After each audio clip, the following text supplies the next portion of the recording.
ஓம் சரவண பவ! என் அன்பு குழந்தையே!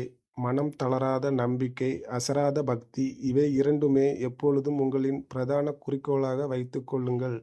ஒருவன் காத்தாடியை ஆகாயத்தை நோக்கி விடுவான் என்றால் அந்தக் காத்தாடியின் மீது உள்ள நம்பிக்கை அல்ல, காற்றின் மீது உள்ள நம்பிக்கையும் நூலின் மீது உள்ள பொறுமையும் அந்தக் காத்தாடியை ஆகாயத்தை நோக்கிப் பறக்க உதவுகிறது.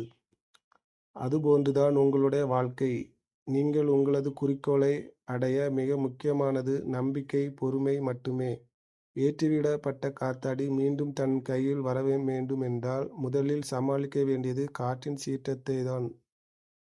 அதேபோலதான் நம் வாழ்க்கை எனும் பெருங்கடலைக் கடக்கும் பொழுது இடையில் ஏற்படும் சீற்றங்களை மிக கவனமாக கடக்க வேண்டும்.